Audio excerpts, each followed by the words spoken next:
સર્વધર્મ એકતા સમિતિ ટ્રસ્ટ દ્વારા હિન્દુ મુસ્લિમ દીકરીઓના સમૂહ લગ્નનું ભવ્ય આયોજન ફૂલવાડી કોમ્યુનિટી હોલ ખાતે કરવામાં આવ્યું હતું, જેમાં સમાજના અનેક મહાનુભાવો ઉપસ્થિત રહ્યા હતા અને નવ દંપતીઓને આશીર્વાદ આપ્યા હતા. સર્વધર્મ એકતા સમિતિ ટ્રસ્ટ દ્વારા ભવ્ય સમૂહ લગ્નનું આયોજન કરવામાં આવ્યું હતું, જેમાં 12 જોડાઓના લગ્ન કરવામાં આવ્યા હતા. આ સમૂહ લગ્નમાં 10 મુસ્લિમ દીકરીઓ અને 2 હિન્દુ દીકરીઓના લગ્ન કરવામાં આવ્યા હતા. પાછલા ઘણા વર્ષોથી સર્વધર્મ એકતા સમિતિ દ્વારા આ પ્રકારે સમૂહ લગ્નનું આયોજન કરવામાં આવે છે.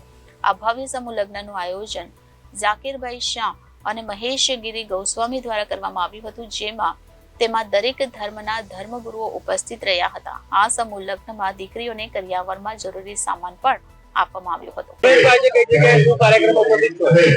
આજે સર્વધર્મ એકતા સમિતિ સુરત દ્વારા જે રીતના છઠ્ઠા સમૂહ લગ્નનું આયોજન કર્યું છે, બંને ધર્મના દીકરા દીકરીઓના લગ્ન જે રીતના ઝાકીરભાઈ અને એમની ટીમ 6 વર્ષથી પ્રયત્નો કરી રહી છે અને ખૂબ સરાહનીય કાર્યક્રમ છે. આપણા દેશની કોઈ એકતા અખંડતા આ જ સાચી વાત છે. જે બધા ધર્મના ધર્મગુરુઓના ઉપસ્થિતિમાં સમાજના આગેવાનો ઉદ્યોગપતિઓની આગેવાનીમાં જે રીતના દીકરા દીકરીઓના લગ્ન થઈ રહ્યા છે એ ખૂબ સારી વાત છે. આપણા દેશની આ જ ખૂબસૂરતી છે. તમામ ધર્મના લોકો અહીંયા શાંતિથી રહે છે, તમામ ધર્મના વ્યવહારો પોતાના તહેવારો મનાવી શકે છે. આ જ એકતા અને અખંડતા ટકી રાખવાના પ્રયત્ન બાબતે જે રીતના સર્વધર્મ એકતા સમિતિના ઝાકીરભાઈ શાહ અને એમની ટીમ કરી રહી છે એ ખૂબ વંદનીય છે. તમામ ધર્મમાં જે પણ આર્થિક રીતે નબળા લોકો હોય એવા લોકોએ વધુમાં વધુ સમૂહ લગ્નની અંદર જ આયોજન કરવા જોઈએ, જેથી કોઈ વડીલ કે કોઈ ઘરના એવા માતા પિતાને બર્ડન ના પડે. એમના દીકરીઓની ચિંતા હોય લગ્ન કરાવવા બાબતની, જ્યારે કર્જ લેવું પડતું હોય તો એ ના લેવું પડે અને સમૂહ લગ્નનો વધારે આપણે બધા આગ્રહ રાખીએ અને દીકરીઓને સમૂહ લગ્નમાં જ લગ્ન કરાવીએ.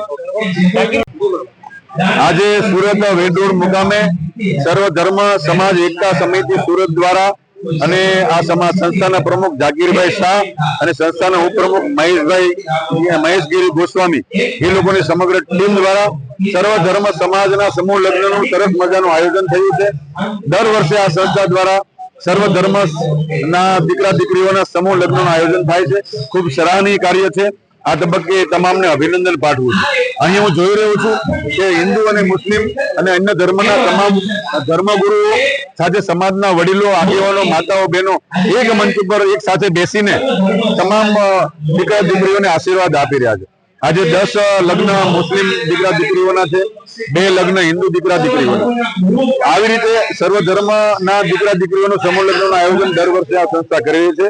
આ સંસ્થાના તમામ યુવાનોને પણ વિશેષ અભિનંદન પાઠવું છે. અને ઝાકીરભાઈ શાહ જેઓ ભારતીય જનતા પાર્ટીના અમારા લઘુમતી મોરચાના આગેવાન છે, તેઓ પણ સમગ્ર ગુજરાત નહીં પરંતુ સમગ્ર રાષ્ટ્રને સંદેશો આપી રહ્યા છે કે સર્વધર્મ સમાજ એકતા સમિતિ દ્વારા સમૂહ લગ્નનું સર્વ જ્ઞાતિ સમૂહ લગ્નનું આયોજન તે સંસ્થા કરી રહી છે. રાષ્ટ્રને પણ એક આ સંદેશો છે. રાષ્ટ્ર નિર્માણમાં અને સમાજ નિર્માણમાં તેમના યોગદાનને હું વધાવું છું, ખૂબ ખૂબ અભિનંદન પાઠવું છું. Reporter Arvind Rathod, Janadesh news, Surat.